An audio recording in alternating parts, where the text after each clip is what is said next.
जब बच्चा आपके सामने ब्रेक डाउन हो रहा है या उससे कुछ हो रहा है तो आपको कैसे उसको रिएक्ट करना चाहिए? तो मुझे अटैक हो गया। तो मैंने कहा तू तो यंग, तुझे कौन सा अटैक आ गया? Heart attack? कह रहा नहीं सर, मुझे एंजाइटी अटैक आ गया। आपने उस बच्चे के जो ब्रेन डैमेज कर दिया, उस स्क्रीन टाइम कम कराओ, 99% एंजाइटी वहीं पे खत्म हो जाएगी। एंजाइटी, बर्नआउट, ये सब बहुत ज्यादा बढ़ रहा है जेन ज़ी में। बच्चे आजकल अपने पेरेंट्स से तक नहीं शेयर करते, वो चैट जीपीटी से पूछना चाहेंगे मुझे एंजाइटी हो रही है तो मुझे बताओ सॉल्यूशन क्या है। तो आपको क्या डिफरेंस लगता है सर 1990s में और आज के जेन ज़ी में? प्रेशर किसके ऊपर ज्यादा है? जो बच्चे हैं ना, वो अब बच्चे नहीं रह गए, they are AI bots. People are less emotional, less empathetic. बहुत बच्चे हैं वो स्कूल छोड़ देते हैं, सिर्फ कोचिंग ज्वाइन कर लेते हैं। जो स्कूल है ना, वो बच्चे के लिए एक बर्डन है। आई थिंक मार्क्स तो कभी प्रेशर था ही नहीं। आपने एक पूरी नस्ल ही खराब कर दी just by delivering wrong values. मैंने बोला टीचर्स बर्नआउट। आजकल टीचर्स और जो बच्चे हैं ना, उनका इतना कनेक्ट ही नहीं होता। Before you become a teacher you have to become very good counsellor. बहुत बच्चे मैंने खुद देखा है जिनके पेरेंट्स को ये भी पता नहीं होता है कि उनका बच्चा कौन सी क्लास में है। पेरेंट्स से सोचते हैं कि हमारा बच्चा कम पढ़ रहा है, तो आप ये रियलाइज नहीं कर रहे, आप खुद 30 सेकंड की रील को 10 बार स्क्रॉल कर लेते हो। Vape is glorified as if it is a style statement, but it is a digital cancer. Teaching का नाम भी चेंज हो जाएगा फ्यूचर में। टीचर का चेंज हो, चाहे वो गर्लफ्रेंड का चेंज हो, पर ये चेंज यहीं पे रुक जाए तो अच्छा है, क्योंकि वो वाइफ का चेंज भी हो रहा है तो इसलिए डिवोर्स भी बढ़ रहे हैं बहुत सारे। लिमोजीन राइड होती थी, एक हेलीकॉप्टर राइड भी आपने शुरू करी थी।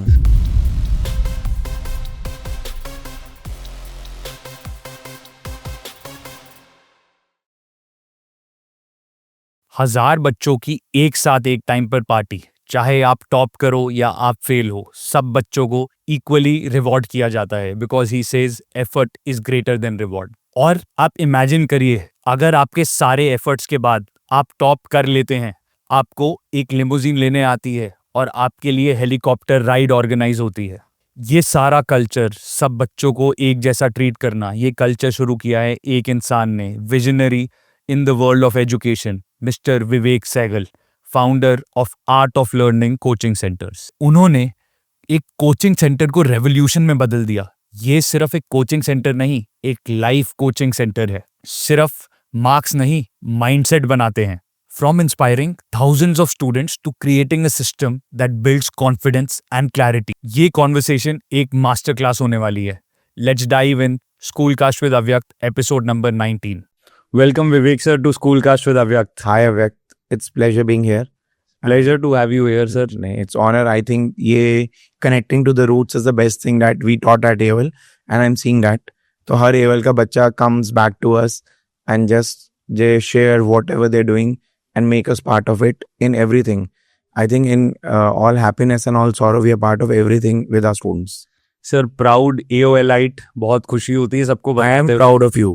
And I think this is and keep going. ये तो beginning, I know you'll do wonders. हमारा तो टारगेट बिलियन है। बिल्कुल सर। अब जैसे हमने AOL की बात करी, वैसे आपको बहुत लोग जानते ही हैं, आप बता सकते हैं सर AOL के बारे में 2 मिनट में और अपने बारे में? I think AOL is a beautiful journey, क्योंकि बहुत सारे लोगों को लगता है कि वो क्लासेस हैं या एक ट्यूशन की जगह है, but that is not true. It's a beautiful journey, it's a life experience, and I think once in a life time everyone should experience it. आपने नहीं करा तो आप अपने बच्चों को जरूर कराओ, क्योंकि we teach values, we teach how to groom a child, we teach parenting tips which no one including schools ever have thought of doing it. So it's a experience that the child will carry throughout his life, not because we taught them well, because we gave them which was beyond books, जो कोई नहीं करता। I think you are the best person because I thought that you have experienced it. तो देखो तो सबसे ज्यादा अच्छा पता है कि and you're doing so well in your life. Sir but जो आपने बताया ये मैं समझ पा रहा हूँ कि AOL क्या है, एक व्यूअर के लिए जो नहीं जानता है कि AOL क्या है और विवेक सहगल सर क्या हैं, तो आप बता सकते हैं सर 2 मिनट में? अच्छा देखो, विवेक सर और AOL की जो जर्नी है ना, वो सिर्फ और सिर्फ bonding, loving, caring, sharing, and it begins with initially classroom lectures, but it goes beyond that, क्योंकि हम हर बच्चे को as a individual personality consider करते हैं, क्योंकि सब ऐसा कोई एक फिक्स फॉर्मेट नहीं है जो स्कूल्स में रहता है, फिक्स सिलेबस नहीं है। हर बैच का पैटर्न अलग होता है, हर बैच को पढ़ाने का तरीका अलग होता है, हर बच्चे को सीखने का और सिखाने का तरीका अलग है। तो we just take that and focus on individuality and we appreciate and we don't criticise हर बच्चे को किसी को मजाक करके अच्छा लगता है पढ़ना, किसी को सीरियस रह के पढ़ना अच्छा लगता है, तो हम हर बच्चे को अकोमोडेट करते हैं और उसको वैल्यू करते हैं। और पढ़ाई से ज़्यादा we focus on creating good humans before a good student. अगर वो अच्छा ह्यूमन होगा तो वो अच्छा स्टूडेंट भी होगा और अच्छा चाइल्ड भी होगा। तो वो नहीं क्रिएट हुआ तो फिर एक एजुकेशन का तो पर्पस ही डिफीट हो गया। तो we have a bigger vision, bigger thought.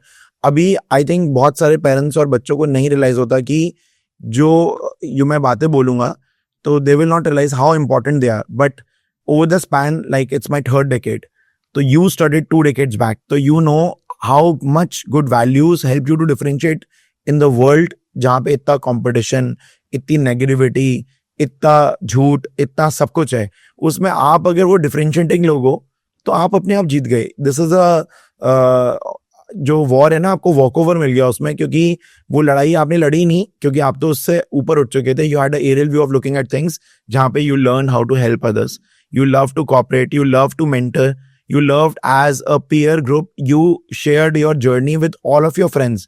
तो वो एक सिनर्जी बन गई एनर्जी को कन्वर्ट करके, which helped you to groom so well। Sir जैसे आपने 3 डेकेड्स की बात करी, तो कुडोस टू यू कि सर आपने 3 डेकेड्स तक एक इंडस्ट्री में रेलेवेंस रहना। आजकल लोग 2 साल 3 साल, स्पेशली अगर हम कोचिंग इंडस्ट्री की बात करते हैं तो हर 2-3 साल में कुछ नया होता है। ऐसी कट थ्रोट इंडस्ट्री में आपने 30 सालों तक ऑलमोस्ट जो रेलेवेंस मेंटेन करी, सो इट्स अमेजिंग। अब सर जैसे आपने 1990s के बच्चे देखे, 2000 से 2010s के देखे, आपने 3 या 4 अलग अलग जनरेशन देखी। अब तो शायद जनरेशन डेकेड से कम में ही चेंज हो जाती है। बिल्कुल। तो आपको क्या डिफरेंस लगता है सर 1990s में और आज के जेन जी में? प्रेशर किसके ऊपर ज्यादा है? जनरेशन टू जनरेशन सब चेंजेस हैं। हर जनरेशन में हर टाइप का बच्चा था। उसमें मैं awake, I can just recall all the good students who I taught had a very good upbringing. तो पेरेंटिंग का बहुत बड़ा रोल है। जब मैं अगर बात करूं अर्ली 2000 की और एंड ऑफ 90s में, 99 व्हेन आई स्टार्टेड फर्स्ट, तो जो मेरे पास बच्चे थे उसमें भी बहुत नॉटी बच्चे होते थे। नॉटीनेस का जो वे था वो डिफरेंट था। और जो अब वाले बच्चे हैं उनमें भी जो डिफरेंशिएटिंग फैक्टर है, और अब पुराने बच्चों में ये था कि अब वाले बच्चों में भी थॉट प्रोसेस वही है, लेकिन उनकी नॉटीनेस अलग है। They will just think their naughtiness should harm the others. पुराने वाले बच्चों को लगता था कि we should be naughty to the extend that कोई हंसे, कोई खेले, कोई कूदे। तो that is a differentiating factor. अब people are less emotional, less empathetic, less kind. तो that is the gap. And इसमें बच्चों का दोष नहीं है, इसमें पेरेंटिंग और अपब्रिंगिंग का बहुत बड़ा जनरेशन गैप है।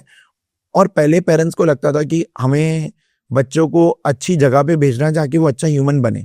तभी हमारी ग्रोथ बहुत अच्छी रही इस पूरे 3 डेकेड्स में, क्योंकि हमें ऐसे पेरेंट्स मिले जिन्होंने कहा आप मार्क्स पे मत फोकस करना सर, आप ये सोचना कि चाइल्ड जो है आप उसको जैसे अपने आप को आपने ग्रूम कराया, अपने ब्रदर सिस्टर को या अपने बच्चों को करोगे, आप वैसे ग्रूम करना। हमें वो अथॉरिटी मिलती थी। आज पेरेंट्स का thought process is totally different. They have this process कि जहाँ पे दे वांट कि जो बच्चा है उसके मार्क्स कितने आ रहे हैं, वो कितना कॉम्पिटिटिव है, वो उस मार्क्स को लाने के लिए। आई हैव सीन कोविड में पेरेंट्स यूज टू, क्योंकि ऑनलाइन पेपर्स थे, उनको हेल्प कर रहे हैं, हमें मोटिवेट कर रहे हैं कि आप हेल्प करो चीट करने में। तो मैंने उनको समझाया, मैंने कहा मैं I will not be able to have a eye contact with my student जिसको मैंने एक बार चीट करके मार्क्स दिलवा दिए। तो there is a gap between parenting of that time and parenting of this time. That is creating a different generation. अगर अभी भी मैं देखूं तो जिनके पेरेंटिंग बहुत स्ट्रांग है, जो पेरेंट्स बच्चों के साथ इन्वॉल्व है, children are amazing souls always. Sir जैसे आपने बताया कि जेन जी अब लेस इमोशनल, लेस केयरिंग, उनको जो मजाक करना है वो कि दूसरे को हर्ट करना चाहिए, ये क्योंकि ऐसा माइंडसेट हो रहा है तो एंग्जाइटी, बर्नआउट, ये सब बहुत ज़्यादा बढ़ रहा है जेन जी में। प्रेशर, सोसाइटल प्रेशर, तो ये सब के बारे में आप क्या बोलेंगे कि ये सब कैसे हैंडल करते हैं? आई थिंक उसके लिए अव्यक्त सब चीज़ों का एक ही सॉल्यूशन है जिसपे मैं बहुत अच्छे से वर्क कर पा रहा हूँ। तभी after all this also we are able to deliver one of the best results in India. I am sure. तो कॉमर्स में वी आर लार्जेस्ट। और यू टोल्ड कि आपने 3rd decade तक कैरी फॉरवर्ड करा। I just remember of this big brand Byju's who became such big 22,000 crore $1 billion industry, और फिर भी वो कैरी फॉरवर्ड नहीं कर पाए। तो वहाँ पे और हम में या कोई और क्लासेस में क्या डिफरेंस रहता है कि जब आप इसको बिजनेस की तरह करोगे तो आप सस्टेन ही नहीं कर पाओगे, ग्रोथ तो बहुत दूर की बात है। जब आप अपनी डिलीवरी थॉट से देते हो कि आप यहाँ पे अपनी heart, soul, sweat, blood, this is what I give to my students. तो that is why after I think your batch was 2011-12 15 Yeah. तो after like 10 years also we bond so well, we gel so well. हम इस पूरे 10 साल में मुश्किल से 10 बार भी नहीं मिले, लेकिन जब हम मिलेंगे तो ऐसा लगेगा कि it's a new revival and कभी ऐसा कंप्लेंट नहीं रहती एक दूसरे के लिए कि कोई मिला नहीं. सबको पता है सब बिजी रहते हैं, बट अवेलेबल है सबके लिए. रात को 2 बजे भी कोई मुझे कॉल करेगा तो I am available and I am sure मैं किसी को कॉल करूंगा तो एवरीवन इज अवेलेबल, क्योंकि this is what we taught them. तो whatever you give it comes back to you. Sir, अब जैसे हम एंग्जाइटी, बर्नआउट और टीचर या मेंटोरशिप की बात कर रहे थे, तो आप उन टीचर्स के लिए क्या बोलेंगे कि जब बच्चा आपके सामने ब्रेक डाउन हो रहा है या उससे कुछ हो रहा है, तो आपको कैसे उसको रिएक्ट करना चाहिए? एक्चुअली में एक प्रॉब्लम क्या है कि आजकल टीचर्स और जो बच्चे हैं ना, उनका इतना कनेक्ट ही नहीं होता कि वो बच्चा टीचर से जाके शेयर करे और टीचर जाके इंटरफेयर करे. तो पहले तो बच्चे को ही नहीं पसंद आएगा कि टीचर ने कैसे इंटरफेयर कर दिया, और वो उतना कंफर्ट जोन ही नहीं होता. फिर बच्चे आजकल अपने पेरेंट्स से तक नहीं शेयर करते, वो चैट जीपीटी से पूछना चाहेंगे मुझे एंजाइटी हो रही है तो मुझे बताओ सॉल्यूशन क्या है. बिल्कुल. तो इसीलिए I will encourage all the parents and the children who are watching this podcast, जितना स्क्रीन टाइम कम कर सकते हो उतना लाइफ में सक्सेसफुल हो सकते हो. जैसे पेरेंट्स को लगता है आईपैड्स देना और अच्छे फोन्स देना एक स्टाइल स्टेटमेंट है. आप उस स्टेटस को तो क्रिएट कर रहे हो, लेकिन आपने उस बच्चे के जो ब्रेन डैमेज कर दिया उसका तो रिपरकशन इतना है, वो इरिपेरेबल डैमेज है, वो कभी वापस नहीं आएगा. तो इसलिए सबसे पहली चीज एंजाइटी को रोकने का है कि आप स्क्रीन टाइम कम कराओ. 99% एंजाइटी वहीं पे खत्म हो जाएगी.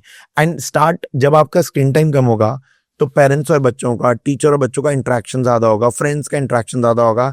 I could remember your batch DPS Mathura road. I think पूरा बैच, पूरी दिल्ली पढ़ती थी मुझसे. बिल्कुल. तुम्हारा बैच था पश्चिम विहार, अशोक विहार में अलग फ्रेंड्स थे, साउथ दिल्ली में अलग थे, and they all were connected. आज की डेट में तो बच्चे से पूछो कि तेरे पड़ोस में कोई बच्चा है तू जानता है उसे, तो दे आर ब्लंट टू से कि हमें पता ही नहीं, ना हमें पता करना है. That is a gap. I think sir social misfit भी बन रहे हैं बच्चे अब, क्योंकि लास्ट पॉडकास्ट में हमारी सरदार पटेल स्कूल है दिल्ली में, उनकी प्रिंसिपल आई थी, तो उन्होंने बोला कि जो टोनल क्वालिटी है वो खत्म हो गई है, क्योंकि जब आप बिना मिले आप मैसेज कर सकते हो तो फिर वो कम्युनिकेशन और वो एम्पैथी वो सब खत्म होती जा रही है. बिल्कुल. I have seen kids who are Instagram friends, but in real world जब वो मिलते हैं तो they don't even greet each other. तो उससे वर्ड्स क्या होगा, मतलब आप एक वर्चुअल वर्ल्ड में जी रहे हो, तो मुझे लगता है इसका इम्पैक्ट क्या होने वाला है आने वाले टाइम में. वर्चुअल शादियाँ, वर्चुअली सब कुछ होगा. लोग वर्चुअल गर्लफ्रेंड बनाएंगे, चैट जीपीटी से बात करके दे खुश हो जाएंगे. तो जो बच्चे हैं ना, वो अब बच्चे नहीं रह गए, दे आर AI बॉट्स. तो वो चलते फिरते बॉट्स है, क्योंकि they don't want to express. अब एक ह्यूमन और एक रोबोट में क्या फर्क होता है? Emotions, empathy, love, care.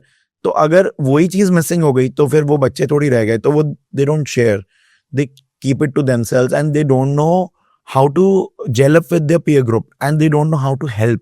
Sir, अब जैसे आपने इतना बताया बच्चों के मेंटल साइड के बारे में कि इतना चेंज हो गया है, तो एकेडमिक्स और मेंटल हेल्थ का बैलेंस एक कोचिंग सेटअप में आप कैसे करते हैं या कैसे होना चाहिए? Avyak, this is one of the very important questions. When I started teaching, so I was only teaching to kids which were like close to my home or वैसे. So one of my friends, he met me. So he asked, what are you doing? So he passed out from IIMS Ahmedabad. Okay. तो उसने मुझे बोला, मैंने कहा I'm just teaching. तो उसने मुझे बहुत clearly बोला, you're not teaching, you're tutoring. There's a big difference between teacher and a tutor. So I don't forget, this guy's name is Harsh. And I always thank him for that. So उसने कहा, why don't you, if you really are passionate about teaching, go and do a proper qualify yourself to become a teacher.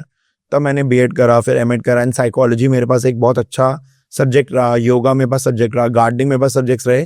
तो ये subjects कोई लेता नहीं था, but I was fascinated with all these subjects. तो I took them and I am using them, मतलब I am able to use them.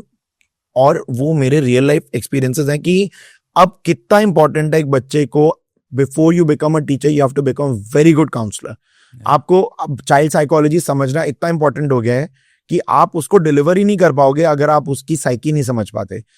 और इसीलिए बहुत जरूरी है उस बच्चों को उस कंफर्ट जोन में लेकर आना जहाँ पे they come to your classes not as student but they come to their next home. उतना कंफर्ट जोन देना और उनको डिटैच करना उस स्क्रीन से, और वहां पे उस स्टोरी को सुनाना जिसमें उनका capacity to learn is only 30 seconds. तो पेरेंट्स ये सोचते हैं कि हमारा बच्चा कम पढ़ रहा है तो आप ये रियलाइज नहीं कर रहे, आप खुद 30 सेकंड की रील को 10 बार स्क्रॉल कर लेते हो. तो how is that child who is just 15-16 years old, he will get the guidance कि what to do and what not to do. तो हम अपनी तरफ से बहुत कोशिश कर रहे हैं. No doubts as a teacher हमारा वर्क 100 times बढ़ गया, not 10 times, not 20 times. As a mentor हमें और स्ट्रगल हो रहा है, but we don't mind doing it for our children. Because अगर मैंने ये नहीं सोचा कि इसको कोई और कर लेगा तो ये तो फिर ऐसे ही रह जाएंगे ना बच्चे. तो मैंने जब शुरू करा था पढ़ाना तब भी ये कोई नहीं करता था. अब ज़्यादा ज़रूरत है तो अब हम ज़्यादा करते हैं इन सब चीज़ों को. But we are appreciating all the parents कि जो लोग इस बात को सपोर्ट करते हैं कि अगर आप टीचर के पास भेज रहे हो तो send with the trust and believe. तो this is another problem that is lacking कि लोगों को ट्रस्ट ही नहीं रहा, बिलीफ ही नहीं है. They will doubt a teacher जिसको 30 years हो गए हैं, 28 years हो गए हैं पढ़ाते हुए, वो उसको क्वेश्चन कर लेते हैं हमें ट्रायल क्लास चाहिए. तो I think that is where you show your distrust and this distrust comes to the child. और वो फिर वो आपस में भी ट्रस्ट नहीं होता. तो इसलिए that is why the kids who don't learn at a good classes or coaching, not even ours, because the distrust is given by the parents. तो आप बिलीव करोगे, ट्रस्ट दोगे तो बच्चा भी उसी ट्रस्ट के साथ पढ़ेगा और उसी बिलीव के साथ वो कैरी फॉरवर्ड करेगा उसको. अब मैं भी किसी से सर रिसेंटली एक पॉडकास्ट में गया था तो उन्होंने मेरे से यही पूछा कि सबसे बड़ी प्रॉब्लम क्या है आजकल स्कूलिंग में या ओवरऑल इंडस्ट्री में. तो मैंने बोला टीचर्स बर्नआउट. क्योंकि टीचर्स पहले कंटेंट डिलीवरर्स होते थे, बट अब टीचर्स का रोल इवॉल्व होके मेंटर्स और बहुत कुछ हो गया, क्योंकि कंटेंट तो एआई भी पढ़ा दे. बिल्कुल. बट क्या आप साइकोलॉजी समझ सकते हैं? क्या आप बच्चे को ओवरऑल ग्रूम कर सकते हैं? सो वो चैलेंज तो है, बट उस चैलेंज का बेस्ट तरीका क्या है कि हमें अपना कनेक्ट विद पेरेंट्स और पेरेंट्स के साथ बच्चों का कनेक्ट इंप्रूव करना है. तो अपने आप ही चीज़ सॉल्व हो जाएगी. बट उसमें हमें 100 नहीं 500% सपोर्ट पेरेंट्स का चाहिए होता है. अब पेरेंट्स क्या सिखाते हैं आजकल बच्चों को, अभी I would love to share this experience on your podcast, क्योंकि ये बहुत कॉमन प्रैक्टिस हो गई है. तो मेरे पास एक पेरेंट आते हैं, वो कहते हैं सर इकोनॉमिक्स और बिजनेस स्टडीज तो हमारा सॉर्टेड हो गया है सर, अब आप टाइम बता दो. तो मेरा 1 वीक क्लासेस होती हैं तो time saved is time earned. तो मैंने उनको बताया, बट उनका 7 दिन क्लैश कर रहा है. तो मैंने कहा हाउ इज इट पॉसिबल, आपकी बाकी सब्जेक्ट्स तो अकाउंट्स और मैथ्स हैं, आप 2 या 3 दिन उसको करते होगे.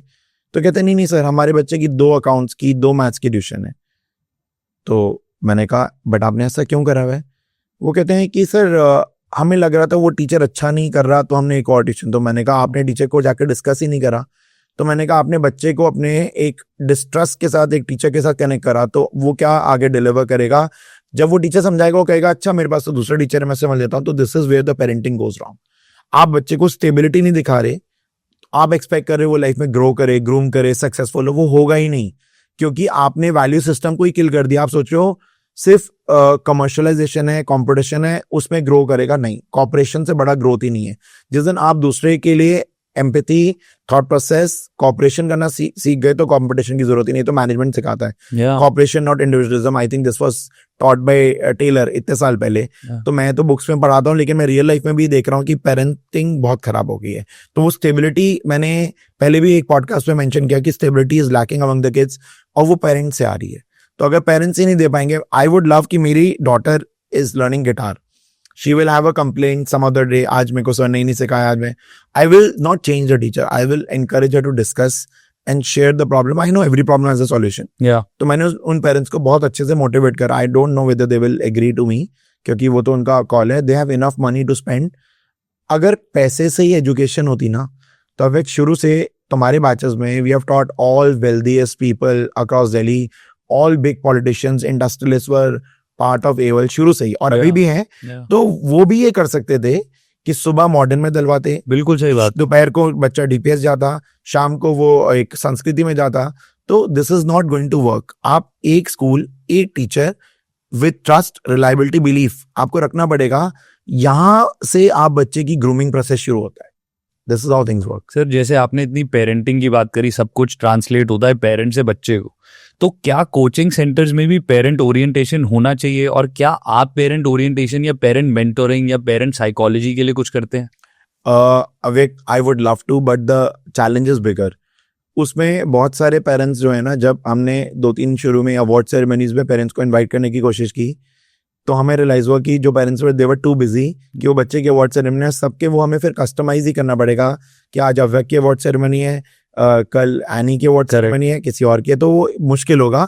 तो पेरेंटिंग करना चाहते हैं हम, लेकिन हमारे पास ना पेरेंट्स इतनी हमें समझते हैं कि इन एज अ कोचिंग सेंटर इनके पास अथॉरिटी, स्कूल की जगह जाने में भी पेरेंट्स इतने नखरे करते हैं, तो हमें तो बहुत मुश्किल होता है। बट मेरा कोशिश रहता है मैं 1-to-1 ऑन कॉल पेरेंट्स से जितना कनेक्ट कर पाऊँ और जितना उनको मोटिवेट कर पाऊँ, और बच्चों को भी।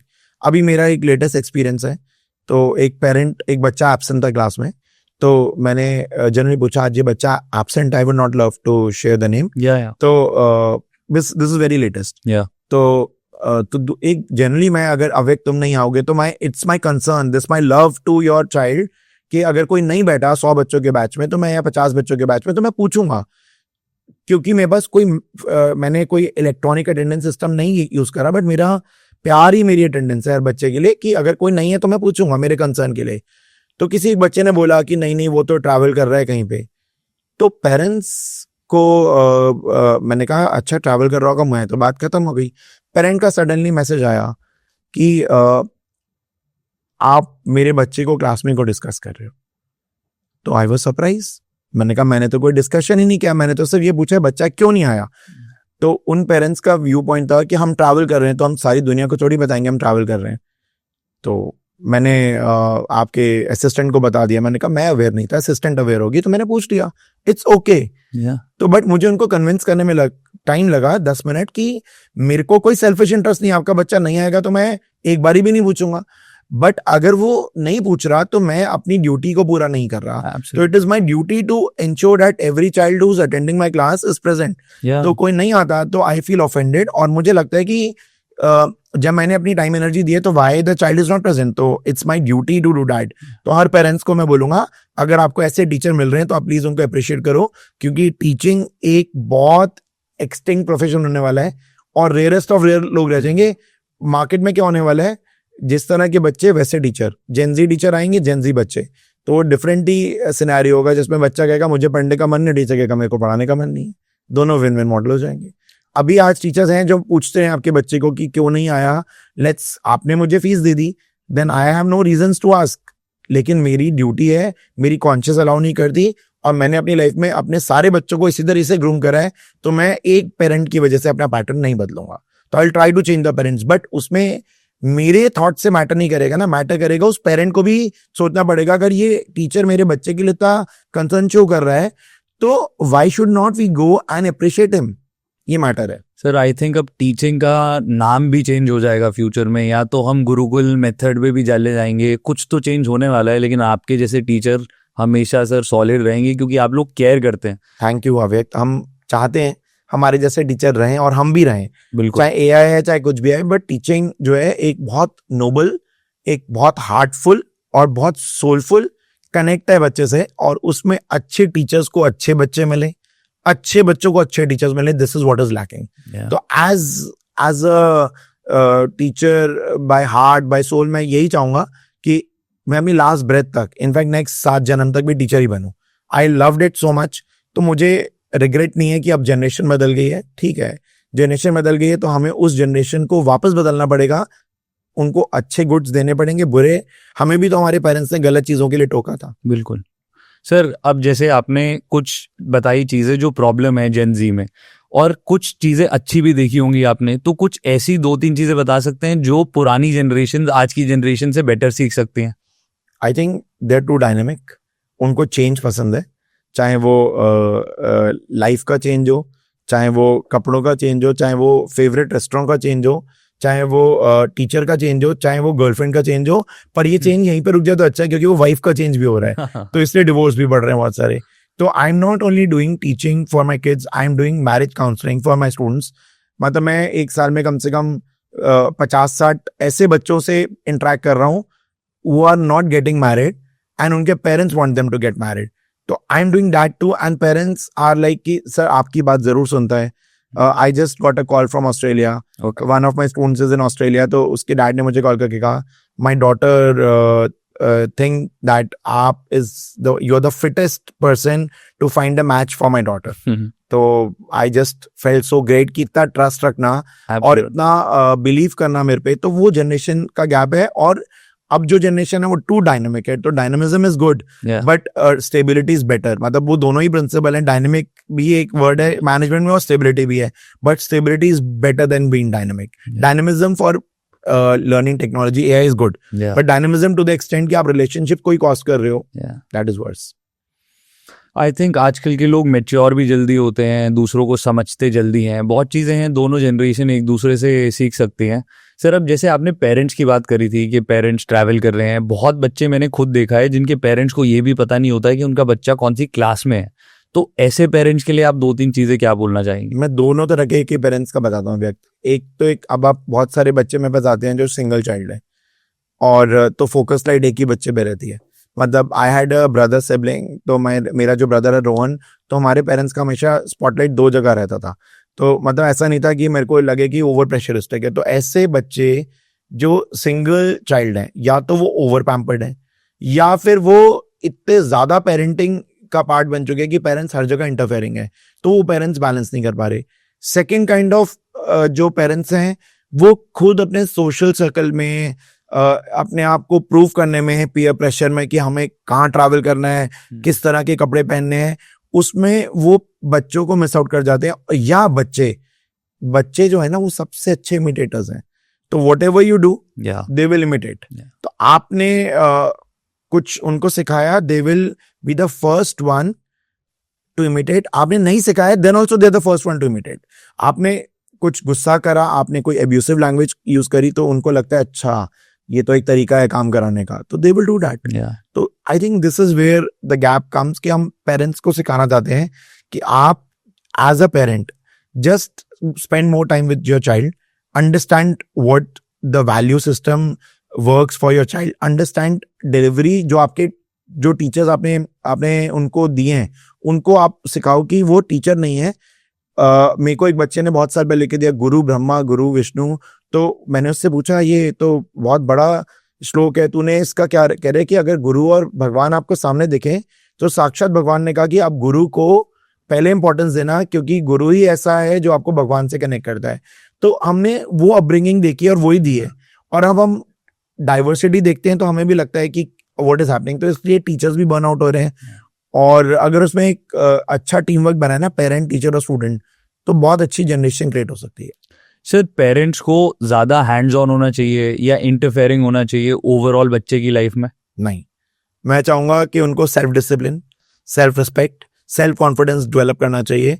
क्योंकि आप कितना भी इंटरफेयरिंग हो जाओगे, आप बच्चे को आपको अगर कुछ नहीं बताना तो ही हैज 100 नहीं 1000 वेज. तो उससे बेटर है कि आप बच्चे को वो चीजें सिखाओ जो लॉन्ग लास्टिंग हो, और जिससे बच्चा लाइफ में वो डिसिप्लिन को अपनी लाइफ में कैरी कर सके. Not only as a student, कल वो प्रोफेशनल बनेगा तो, या फिर वो अपनी लाइफ पार्टनर के साथ रहेगा तो, या फिर वो अपने बच्चों को डिलीवर करेगा तो आपने एक पूरी नस्ल ही खराब कर दी just by delivering wrong values.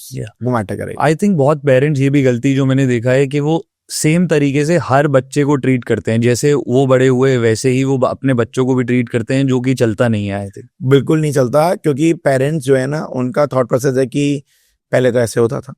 अब दे डोंट एक्सेप्ट. वहां पे भी डायनेमिज्म का पॉइंट आता है कि पेरेंट्स भी एडमेंट है कि हम तो ऐसे ही अपब्रिंग हुए हैं, तो हमें इन्हीं बच्चों की अपब्रिंगिंग ऐसे करनी है. अब हमारे टाइम में मुझे कभी कोई वर्ड मुझे नहीं पता था, एंजाइटी. तो आई एम नॉट श्योर कि ये इतना जनरेशन में क्यों पॉपुलर हो गया. मुझे एक वर्ड पता होता था कि मुझे टेंशन हो रही है. अच्छा, तो अब वो tension became depression, that depression became anxiety. एक दिन मेरे पास कॉल आया, सर आज मैं क्लास पे नहीं आऊंगा. तो मैंने बच्चे से पूछा क्यों, क्या हो गया? सर मुझे अटैक हो गया है. तो मैंने कहा तू तो यंग, तुझे कौन सा अटैक आ गया? Heart attack. तो मुझे हार्ट अटैक पता था, ब्रेन स्ट्रोक पता था, लेकिन कह रहे नहीं सर मुझे एंजाइटी अटैक आ गया. तो मेरे को थोड़ा सा लगा टाइम डाइजेस्ट करने में कि ये है, but I had to accept कि उस जनरेशन को टेंशन थी, अगली जनरेशन को डिप्रेशन हुआ, अब वाली जनरेशन को एंजाइटी अटैक हो रहा है. तो बात तो वही है, बट बताने का तरीका अलग है और किस तरीके से उसको प्रेजेंट करा जाता है. तो मैंने कहा अच्छा इट्स ओके, तू मत आ, आज मैं तेरे पास आता हूं. तो ही वाज शॉक्ड, आप मेरे पास आओगे? तो मैंने कहा तू प्रॉब्लम में है. तो मैंने कहा मैं प्रॉब्लम में होऊंगा तो तुम्हें पास आएगा ना? कहता यस। तो ही फेल्ट सो गुड, उसको इतना अच्छा लगा सुन के कि सर मेरे पास आ रहे हैं। तो क्योंकि और जब मैं घर पे गया तो जब मैंने पेरेंट्स से बात करी, मैंने कहा I think he was not well. तो पेरेंट्स का एटीट्यूड था अच्छा वो तो नाटक है, रोज का नाटक है। तो मुझे उनको समझाने में, कन्विंस करने में टाइम लगा कि वो नाटक नहीं है, वो उसको ऐसे इश्यूज हैं जो वो डील नहीं कर पा रहा। किससे शेयर करे? आप उसकी बात सुन नहीं रहे, मेरे पास वो आना नहीं चाहता, स्कूल सुनेगा नहीं, स्कूल काउंसलर से वो शेयर नहीं करना चाह रहा, तो हु इज द वन? मैंने कहा उसका बेस्ट फ्रेंड कौन है? कह रहा हूँ तो सर घर से निकलता ही नहीं है। तो मैंने कहा अच्छा एक काम करेंगे, आज हम सब डिनर साथ में करेंगे, आपके घर में आया हूँ। तो उन्होंने कहा नहीं नहीं सर, डिनर आप ना उसके रूम में ही करना क्योंकि वो रूम से आता ही नहीं है। तो मैंने उनको समझाया, मैंने कहा वो नहीं आता बट आप भी तो एफर्ट नहीं डाल रहे कि आपने उसने कहा डिनर मुझे कमरे में चाहिए, तो you started giving him in the room. You have to correct him कि डाइनिंग टेबल का एक लाइफ में रेलेवेंस है, और उस डाइनिंग टेबल से ज्यादा बड़ी रेलेवेंस है कि 4 लोग साथ बैठ के डिनर करेंगे, शेयरिंग सीखेंगे, केयरिंग सीखेंगे, बहुत कुछ सीखेंगे। देन दे रियलाइज कि what is a gap. This is the gap I think Absolutely. which I'm trying to give to parents and students, but I'm not sure कितने ले पाएंगे और कब तक मैं दे पाऊंगा। सर जैसे हमने पेरेंट्स की बात करी कि समझते नहीं है, तो आपको क्या लगता है सीबीएसई के मार्क्स ज्यादा बड़ा प्रेशर है या फिर parental expectation? I think marks तो कभी प्रेशर था ही नहीं। मतलब आई थिंक मेरे साथ, मैं अपना एग्जांपल लेता हूँ तो मेरे पेरेंट्स बोलते रहते थे अच्छे मार्क्स चाहिए, अच्छे मार्क्स चाहिए। तो जब तक वो मेरे को कम्पीट कराते थे तब तक मैं नहीं परफॉर्म करता था। जिस दिन उन्होंने बोलना छोड़ दिया उस दिन मेरी परफॉर्मेंस अपने आप 20% बढ़ गई। तो पेरेंट्स की एक्सपेक्टेशन तो है क्योंकि वो पीयर प्रेशर से कंपेयर करते हैं, बट मुझे लगता है कि उससे भी बड़ी चैलेंज क्या है कि सीबीएसई जो है it's a very organise and a very systematic paper. वो बहुत सारे लोग उस पेपर में इन्वॉल्व है और बहुत अच्छे एजुकेटेड लोग उस पेपर को सेट करते हैं। वो average, above average, below average है, तो बैलेंस पेपर होता है। तो अगर आप बच्चे को ये प्रेशर देना छोड़ दो कि मार्क्स से इंपॉर्टेंट है, आप उसकी ओवरऑल लर्निंग एक्सपीरियंस देखो, तो वो बच्चा परफॉर्मेंस में भी अच्छा होगा, लाइफ में भी अच्छा होगा, not only as a student but as a good human. क्या मार्क्स अभी भी लाइफ में इंपॉर्टेंट है? मार्क्स सिर्फ उतने पोर्शन तक इंपॉर्टेंट है जब तक आपको अपना स्ट्रीम सब्जेक्ट आपको नहीं मिलता। That is all it is relevances. मतलब I was not 100 scorer, neither 99 scorer, but what I did in my life made me happy. That is the contentment I carry.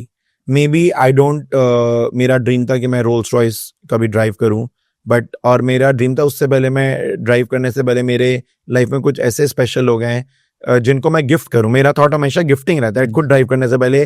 तो मेरा best friend was a doctor, doctor Ashish Prasad, my another friend Amit Jeswani, my another friend Amit Khandelwal, Ashish, doctor Ashish की mother doctor Meeru Prasad. तो they are very good souls around me. तो मेरे को लगता है तरु, अमित्स वाइफ, तो ये ऐसे मेरे स्ट्रॉन्ग पिलर्स हैं। और सिर्फ ये नहीं, कुछ अवेक मेरे इनिशियल ईयर के students, Jasmine Jain, earlier she was Gulati, उसके अलावा आकांक्षा, शिवांगी, हरलीन, तो they are few, Lovleen, Ankit, ये ऐसे कुछ बच्चे हैं। जब मैं स्टार्ट कर रहा था तो they were strongest pillar standing by my side.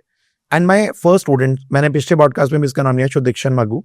तो हाउ आई स्टार्टेड विद, फिर next there was this Dheeraj, Sachit, Marshal, colony के बच्चे आसपास, and they are the strongest pillars I carry, they are my backbones. क्योंकि इन्होंने ना सिर्फ मुझे एक अच्छा टीचर बनने में हेल्प करा, क्योंकि बहुत नॉटी बच्चे थे, तो मेरा लाइफ का एक्सपीरियंस इनसे शुरू हुआ, and I learn so much from them, and they are the ones. कभी मेरे को लाइफ में शेयर्स वगैरह इश्यू करने का मौका मिले तो I want to give them, make them part of this beautiful organisation as a share holder.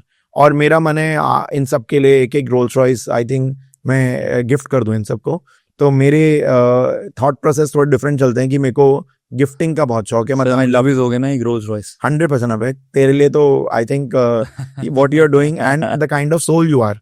उससे पहले सर, पहले तो कमेंडेबल है कि आप सबका नाम याद रखते हैं, बिकॉज मुझे याद है मैं आपको जब कॉल भी करता था कोचिंग के टाइम, तो आप उठाते ही सीधा, आपके पास फोन नोकिया वाला ही था और आप उठाते ही अव्यक्त बोलते थे। हाँ व्यक्त बता, मेरी लाइन ऐसे होगी अगर मुझे कोई कॉल करेगा तो मैं हाँ व्यक्त बता। तो सर ऐसे ही जैसे आप ये कर पाते थे, तो आई थिंक दूसरे टीचर्स इतने इन्वेस्टेड नहीं होते बच्चों में, या कोचिंग सेंटर्स नहीं होते, तो मार्क्स का इतना प्रेशर बन जाता है बच्चों पर कि एक प्रेशर कुकर की तरह हो जाता है। तो क्या सर आप बच्चों को सिखाते हैं कि मार्क्स इतने इंपॉर्टेंट नहीं है? नहीं अवेक, मैं तुझे, इफ यू कुड रिमेम्बर, हमेशा मैं एक बात बोलता था, effort is bigger than reward. आपकी मेहनत, मैं सिर्फ बच्चों को मेहनत करना सिखाता हूँ और उसको सिखाने के लिए पहले मैं खुद मेहनत करता हूँ।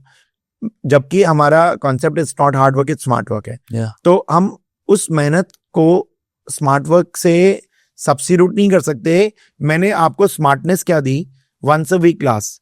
बच्चे को हमने वो थॉट प्रोसेस जो आज पॉपुलर हो रहा है, मैंने 27 ईयर्स पहले सोच लिया था कि why to study for 3 days 5 days 6 days 7 days, जो काम एक दिन में हो सकता है, so that he has time to groom himself.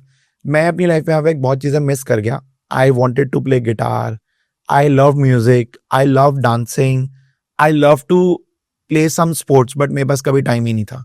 मेरा स्कूल का प्रोफाइल ऐसा होता था, जबकि मेरे टाइम पे ट्यूशंस भी नहीं होती थी, फिर भी स्कूल का होमवर्क प्रोजेक्ट वर्क इतना होता था कि we had no time. Yeah. तो आई रियलाइज दिस थिंग कि अगर हम बच्चों की लाइफ इजी करें and they have this time to groom themselves, हर बच्चे का अंदर कुछ ना कुछ एक क्वालिटी है। वो एक बॉर्न म्यूजिशियन हो सकता है, एक बॉर्न सिंगर हो सकता है, बट अगर वो सिर्फ वो बुक्स तक रह जाएगा तो उसका वो टैलेंट तो खत्म हो गया। बिल्कुल। तो इसीलिए वंस अ वीक क्लासेस एक मैजिक है कि ओवरऑल पर्सनालिटी, उस बच्चे को टाइम मिले अपने आप को समझने का, अपने पेरेंट्स को टाइम देने का और अपनी सेल्फ ग्रूमिंग करने का।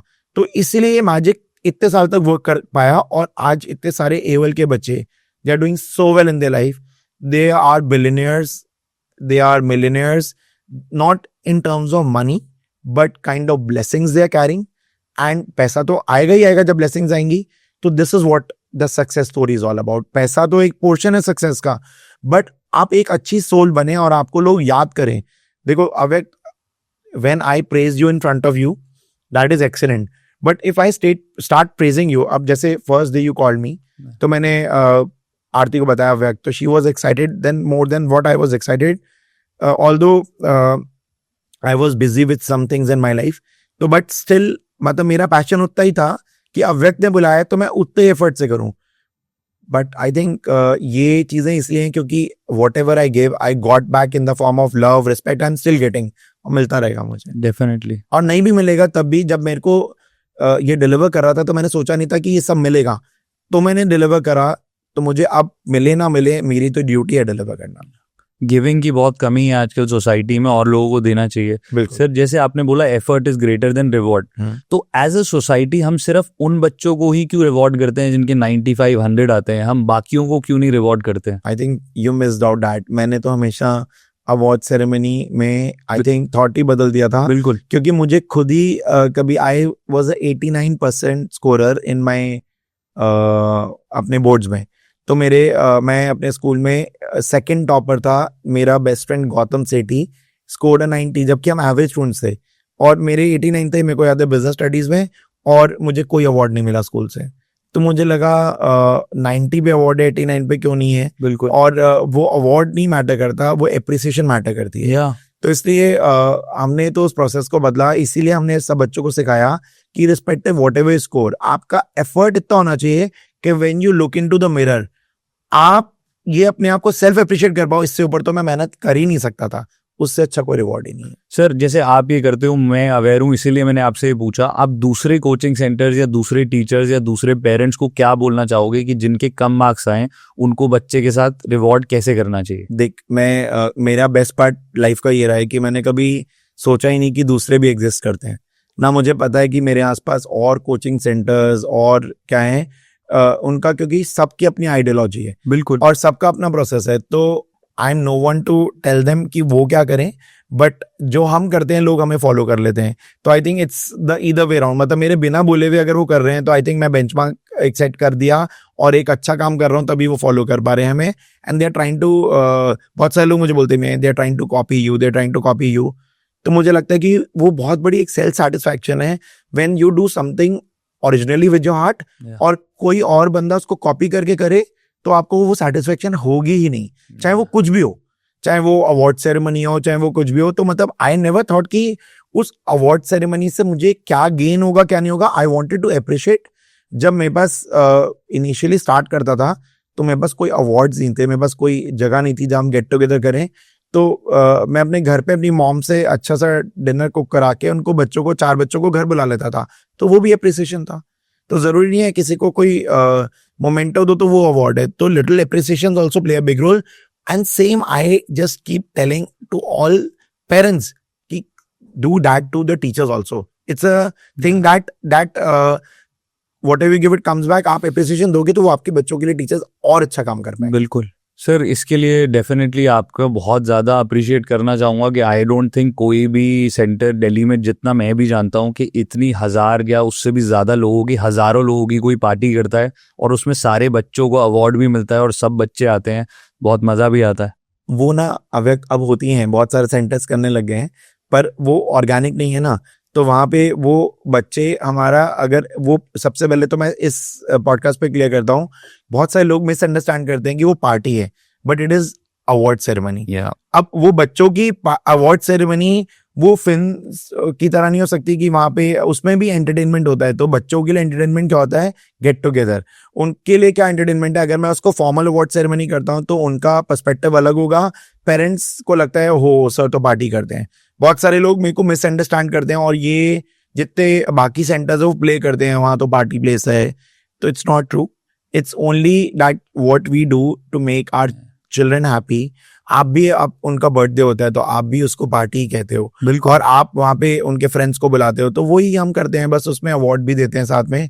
तो दैट इज द वाइब जो बहुत मैटर करती है, और वो एनर्जी बहुत मैटर करती है कि कितना एनर्जी के साथ बच्चे उसको अटेंड कर रहे हैं और कितना पैशनेटली उस अवार्ड सेरेमनी में आना चाहते हैं. तो that is also played a big role कि हमारे लिए हम अपनी तरफ से अच्छा कर रहे हैं, बट हमें उसके लिए भी क्रिटिसिज्म मिलता है. आई थिंक सर इंटेंट और लॉन्ग टर्म थिंकिंग की बहुत कमी है दुनिया में, और जैसे साइकोलॉजी होना चाहिए वैसे ही इंटेंट और लॉन्ग टर्म की भी कोचिंग होनी चाहिए, माइंडसेट बिल्कुल होना चाहिए. सर अब जैसे कोचिंग सेंटर्स की हम बात कर रहे हैं, बहुत सारे अब कोचिंग सेंटर्स हो गए हैं, तो क्या कोचिंग ज़रूरी है बच्चे के लिए? इसका मैं तुझे ना व्यक्त, I wish share this example. मैंने बताया मुझे गिटार का बहुत शौक था, तो my dad is the most loving dad. मतलब उन्होंने जिस दिन मैंने बोला मुझे गिटार का शौक है, तो उन्होंने मेरे को अगले दिन ही गिटार ला के दे दिया. But at that time neither there was Instagram, neither there was Facebook, ना इतनी अवेयरनेस थी. उन्होंने मुझे, as I was the elder child, तो मैं एक्सपेरिमेंटल चाइल्ड था, तो उन्होंने कोई गिटार टीचर नहीं लगा के दिया. तो गिटार तो मैं बस रहा, मैं इमिटेट करके प्ले करने की कोशिश करता था, बट मैं बस कभी कोई टीचर नहीं रहा जो मुझे डायरेक्शन दे. सेल्फ लर्निंग से मुझे नहीं आया guitar. On the other hand my younger one Rohan, उसको बचपन से ही एक पियानो का टीचर, गिटार का टीचर, क्योंकि उनको पता लग गया पेरेंट्स को कि कोई ना कोई सिखाने के लिए चाहिए. तो आपको ये आज से नहीं है, इट इज, आई थिंक अगर मैं पीछे रामायण और महाभारत में जाऊं तो गुरु तो हमेशा से रहे हैं. बिल्कुल. तो गुरु द्रोणाचार्य की स्टोरी है, जब एकलव्य ने अपना थंब दिया तो सैक्रिफाइसेस और गुरु दक्षिणा हमेशा से रही है. तो कोचिंग को अगर आप बिजनेस की तरह कर रहे हो तो मेरे को लगता है कि वो आपको एक लगता है कि नहीं जरूरी, एज अ पेरेंट सोचते हैं कि तो कोचिंग एक बिजनेस है, बट बच्चे को कोई तो डायरेक्शन दिखाएगा. My daughter is learning painting. अब वो उसका कोई एग्जाम नहीं है पेंटिंग का, वो सेल्फ लर्निंग है, लेकिन उस पेंटिंग को सिखाने के लिए कोई ना कोई टीचर चाहिए. She is learning lawn tennis, तो वी हैव अ कोच. वो जाके खुद भी खेल लेगी, टेस्ट भी नहीं है उसको, मेरे को उसको कोई वो lawn tennis player, I am not sure वो बनना चाहती है या नहीं बनना चाहती, but there is a coach जो सिखाएगा आपको, ताकि आपका लर्निंग टाइम और लर्निंग एक्सपीरियंस अच्छा बने और टाइम बचे. तो that is what. But sir जैसे ये वन साइज फिट्स ऑल वाली अप्रोच है, अगर हम बाहर की कंट्रीज में देखते हैं, अब यहाँ हमारे पॉडकास्ट में अभी ईशानी आई थी, she is from Ahmedabad and she scored 100% marks in grade 12. तो बाहर ट्यूशन का कॉन्सेप्ट ही नहीं होता है. बाहर बच्चे स्कूल में पढ़ते हैं, उनके लिए वही होता है, वहीं ध्यान देते हैं, फिर ट्यूशन की ज़रूरत नहीं पड़ती है. तो क्या अगर हम स्कूल में पूरा फोकस करेंगे तो हमें ट्यूशन की ज़रूरत है? उसका आंसर मैं बहुत अच्छे से दे पाऊंगा, क्योंकि इंडिया में टीचिंग को इतना वैल्यूएबल प्रोफेशन कभी गवर्नमेंट ने ही नहीं बनाया. डेफिनेटली. मतलब मैंने किसी एक बहुत इंटेलेक्चुअल बंदे को सुना बोलते हुए कि जैसे IRS बनते हैं, IAS बनते हैं, वैसे IES होने चाहिए. इंडियन एजुकेशन सिस्टम के वो होने चाहिए जो उनको एजुकेशन को डिलीवर करना सिखाया जाए, उस लेवल पे उनको रिवॉर्ड करना चाहिए. जैसे जजेस को, इनकम टैक्स कमिश्नर्स को रिवॉर्ड करा जाता है, उनको अथॉरिटी ऑफ पावर दी जाती है. तो ये सब लोगों को शेप करने के लिए तो टीचर्स ही हैं. एक डॉक्टर, एक लॉयर कैसे बना है? टीचर के थ्रू. तो आपने उस टीचिंग प्रोफेशन को उतना रिवॉर्ड ही नहीं करा कभी, उनको कभी उतना रेम्यूनरेशन ही नहीं दिया गया.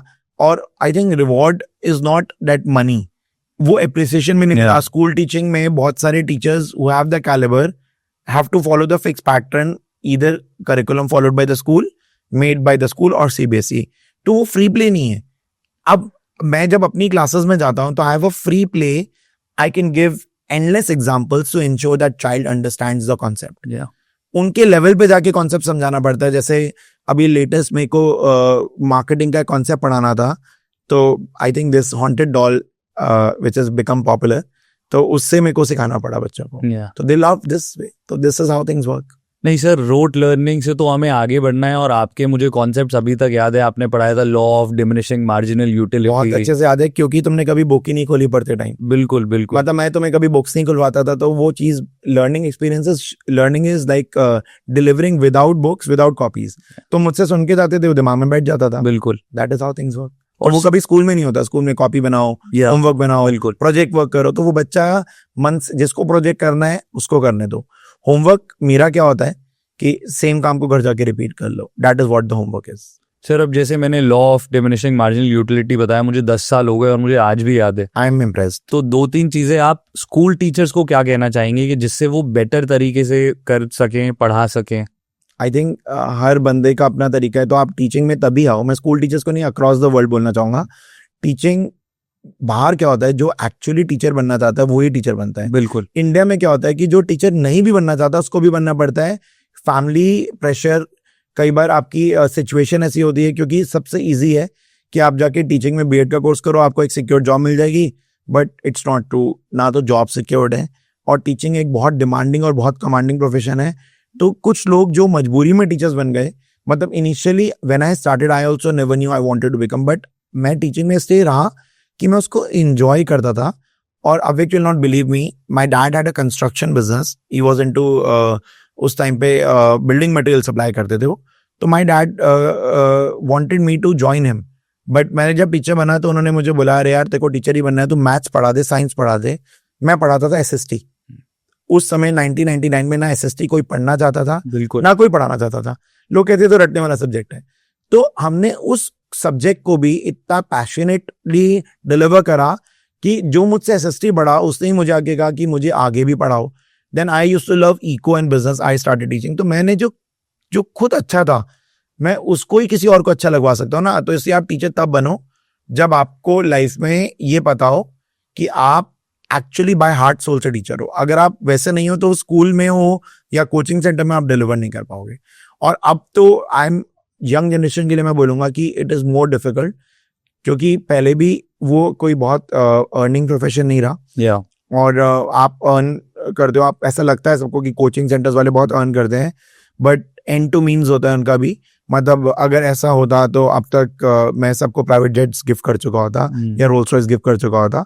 तो आई थिंक मैंने उस लर्निंग एक्सपीरियंस में जो भी अर्न करा वो वापस अपने बच्चों पे, चाहे उनको अप्रिशिएट करने में या उस अच्छी जगह को बनाने में, I just give back to them. Sir आजकल बहुत सॉलिड डिबेट चलती है, कोचिंग सेंटर्स वर्सेस स्कूल्स। तो इतना मीडिया में कंपटीशन हो गया है, बच्चों को इंस्टाग्राम पे हर टाइम जेईई, नीट यही सब दिखता है। तो क्या आपको लगता है ये कंपटीशन है कोचिंग वर्सेस स्कूल्स? दोनों एक दूसरे के साथ कॉम्प्लीमेंट कर सकते हैं। मतलब अगर एक बच्चे का रिजल्ट आता है तो एप्रिसिएशन एक कोचिंग से ज्यादा स्कूल की टीचर को मिलता है, सीबीएसई के थ्रू। तो बट टीचर्स, एक सॉरी टू से, टीचिंग प्रोफेशन में इतनी बड़ी प्रॉब्लम है कि वहां पे इतना ईगो है कि लोग इस बात को नहीं, वो सोचते हैं कि ये बच्चा जो है मेरी वजह से मार्क्स आया। कोचिंग सेंटर क्लेम करने की कोशिश करते मेरी वजह से लाया है। वो उसका रोल सिर्फ कोचिंग का नहीं था, उसका रोल स्कूल का भी इक्वल था, उसकी पेरेंटिंग का रोल भी था, उसका खुद का रोल भी था और कोचिंग का भी था, तो मार्क्स आए। तो मेरे को जब कोई बोलता था थैंक यू आपकी वजह से मार्क्स आए, मैं कहता no, it's a team work. अगर आप मेरे को सपोर्ट नहीं करते या इसका स्कूल में वो नहीं मिलता तो वो नहीं परफॉर्म कर पाता। तो हर टीचर जो है ना वो अपनी तरफ से बच्चों को अच्छा डिलीवर करने की कोशिश करता है, बट बच्चे स्कूल्स में जाके डिलीवरी लेना ही नहीं चाहते। तो ये चैलेंज स्कूल टीचर्स को फेस होता है। तो स्कूल टीचर्स भी, बहुत सारे टीचर्स हैं जो अच्छे हैं। मतलब हमारे टाइम में तो I have been taught by my school teachers. I only had my accounts tuition, बाकी तो मेरे पास कोई ट्यूशन ही नहीं थी। मैथ्स और अकाउंट्स थी। Eco I did from school, business studies I did from school, and I feel proud about my school मानसरी। मेरे को बहुत कुछ सीखने को मिला and I want to give back. कभी मुझे मौका मिलता है तो आई जस्ट गो और मैं स्कूल में जाके कभी कभी जाके बच्चों से मिलके कुछ करता रहता हूँ। अब बहुत टाइम हो गया नहीं गया, तो दिस रिमाइंड्स मी कि I have to go back, school calling. Sir अब जैसे बहुत बच्चे हैं वो स्कूल छोड़ देते हैं, सिर्फ कोचिंग ज्वाइन कर लेते हैं, बहुत अलग अलग, मैं नाम नहीं लूंगा, सेक्टर्स आ रहे हैं जो लोग ज्वाइन कर लेते हैं, तो आप उन स्कूल्स के लिए क्या बोलेंगे कि उन्हें क्या ऐसा करना चाहिए जो बच्चा मजबूर होता है स्कूल छोड़ने के लिए, उसे स्कूल छोड़ना ही ना पड़े और वो स्कूल में रहते रहते ही ट्रेनिंग कर ले? अब उसके लिए देखो होता क्या है कि जो स्कूल है ना वो बच्चे के लिए एक बर्डन है। स्कूल पैटर्न भी अब आजकल इस पे भी क्वेश्चन हो रहा है कि ये ब्रिटिशर्स ने क्रिएट करा था, अभी इसलिए होम स्कूलिंग क्रिएट हो रही है और स्कूल जैसे डमी स्कूल्स क्रिएट हो रहे हैं, but it's not good. School आपको सिर्फ पढ़ाता नहीं है, वहाँ पेयर ग्रुप से भी मिलना सिखाता है, आपको वैल्यू सिस्टम स्कूल भी देता है। जैसे मेरी डॉटर के स्कूल में शी लर्न सो मच, तो आई थिंक कि स्कूल लर्निंग से हर चीज से आप अच्छा भी ले सकते हो, बुरा भी ले सकते हो। तो आप स्कूल लर्निंग तो एक बहुत बड़ा रोल प्ले करता है, कोचिंग का अपना रोल है, स्कूल का अपना रोल है, पेरेंटिंग का अपना रोल है, हर एक दूसरे का सब्स्टिट्यूट नहीं हो सकता है, हर बंदा एक दूसरे को कॉम्प्लीमेंट कर सकता है। और वो सिनर्जी क्यों है? हम एक जनरेशन क्रिएट कर रहे हैं जो हमारे फ्यूचर डॉक्टर्स हैं, फ्यूचर लॉयर्स हैं। अगर हमने उनको अच्छी डिलीवरी नहीं दी होगी तो हमें फ्यूचर में अच्छे डॉक्टर, अच्छे लॉयर्स नहीं मिलेंगे ना। बिल्कुल, तो वो जरूरी है। तो मेरा मन है व्यक्त एक स्कूल खोलने का, मतलब है मन, और बहुत सारी बार सोचा भी, बहुत बारी कोशिश भी करी, बट आई थिंक वो डेस्टाइन जब होगा तो होगा, और वो स्कूल वैसा होगा जो एक्चुअली में आज तक ना बना है और ना बन पाएगा। तो मैं स्कूल के बारे में जो है बताना चाहूँगा, जैसे मैं वंस अ वीक में अगर 2 सब्जेक्ट करा सकता हूँ, आई नो कि वो 5 सब्जेक्ट हो सकते हैं, वंस की जगह ट्वाइस होगा, और 4-5 डेज बच्चे की learning experience can be sports, can be learning dance. Sir आप अगर एक दिन के लिए इंडिया के एजुकेशन मिनिस्टर होते तो आप क्या देखना चाहते जो आप अपने स्कूल में भी देखना चाहते? अवेक, मैं तो लाइफ लॉन्ग बनना चाहूंगा एजुकेशन मिनिस्टर। मुझे पता है मैं बहुत अच्छी डिलीवरी भी दे पाऊंगा, बिल्कुल, और मुझे मौका मिलेगा, लेकिन मुझे लगता है कि जो अभी एजुकेशन मिनिस्टर हैं उनको, और जो ऑर्गेनाइजेशन सीयूईटी से डील कर रही हैं, उन सब के लिए एक रिक्वेस्ट, एक रिकमेंडेशन है कि जो सीयूईटी का पेपर होता है वो 2 महीने बाद होता है बोर्ड के पेपर के, और उसका almost syllabus is same as what board syllabus is. The only gap is वो ऑब्जेक्टिव पेपर है, और जो बोर्ड है वो सब्जेक्टिव प्लस ऑब्जेक्टिव है। तो सेम डे जिस दिन मार्च में बोर्ड का पेपर होता है, उसी दिन आप सीयूईटी का पेपर भी कंडक्ट कर सकते हो। आप बोर्ड के पेपर को 100 मार्क का बना दो, 60 मार्क का कर दो ऑब्जेक्टिव, सब्जेक्टिव जो आप रखते हो, और 40 मार्क का कर दो ऑब्जेक्टिव, या 50-50 कर दो। उसी दिन बोर्ड का पेपर भी हो सकता है, सीयूईटी का पेपर भी हो सकता है, सेम सिलेबस के साथ, और बच्चा 2-3 मंथ्स रिलैक्स कर सकता है अपनी सेल्फ ग्रूमिंग पे, एआई सीखने पे, अपनी और हॉबीज पे ध्यान दे सकता है। And time, energy, effort of colleges, schools, सबका बच सकता है। बट अभी क्या सिस्टम चलता है, पहले बोर्ड का पेपर होगा, फिर सीयूईटी के लिए बच्चा दोबारा तैयारी करेगा, तो वो लेथार्जिक हो जाता है, उस सेम बुक्स को दोबारा पढ़ना उनके लिए बहुत डिफिकल्ट है। अभी क्या चलता है, सीबीएसई का बोर्ड का पेपर हुआ, फिर बच्चों को जो ब्रेक टाइम होता था जिसमें हम लोग एंजॉय करते थे, वो बच्चा अगले दिन से अपनी सीयूईटी की तैयारी शुरू करता है, एंट्रेंस की कोचिंग की तैयारी शुरू करता है। और बहुत सारे बच्चों को आईएम्स नहीं जाना, बहुत सारे बच्चों को और कॉलेजेस में नहीं जाना, उनको सिर्फ डीयू में जाना है या अच्छे कॉलेज में जाना है, उनके लिए प्रोसेस बहुत फ्रूटफुल रहेगा। और अब वो बच्चा क्या करता है, 2-2.5 महीने सीयूईटी की तैयारी करेगा, और उसके बाद जून जुलाई में जाके उसका रिजल्ट आता है, जैसे अभी आया रिजल्ट 4 जुलाई को, फिर वो एडमिशन प्रोसेस शुरू होता है, वो अगस्त सितंबर तक चलता है। इससे कॉलेज का प्रोसेस डिले हुआ, बच्चे के 6 मंथ्स वेस्ट हुए, वो सारा time saved is time earned, वो बच्चों की होलिस्टिक डेवलपमेंट में जा सकता है। तो आई थिंक अगर मोदी जी तक ये बात पहुंच जाए तो it will be wonders, and जो हमारे एजुकेशन मिनिस्टर हैं he could consider this as a suggestion, I think it will do wonders. और इसमें एक और अच्छी चीज होगी कि अभी आजकल बच्चों को रियलाइज नहीं हो रहा, दे आर मिसिंग ऑन, उनको ड्यू का चार्म नहीं समझ आता, उनको लगता है कि एंड पेशेंस नहीं है बच्चों के अंदर, तो प्राइवेट कॉलेज में एडमिशन ले लेते हैं सब जाके, XYZ प्राइवेट कॉलेज में जाके, क्योंकि उनके पहले खुल जाते हैं portals. There is a gap, and not everyone can afford the fees of a private college, which is 10 lakhs per semester, 5 lakhs. DU ki fees that is compatible to every pocket, 10,000, 20,000, and which is how education, जो right to education है, it's accessible, affordable and available to everyone only through DU, not through private colleges.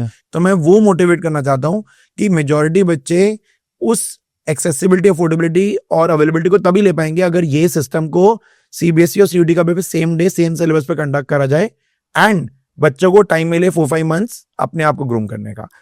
तो वो अच्छे human being भी बनेंगे, अच्छे student भी बनेंगे, और वो हमारा एक एसेट क्रिएट होगा as a intellectual man power, जो हमारे को एज अ कंट्री ग्रो करने में हेल्प करेगा।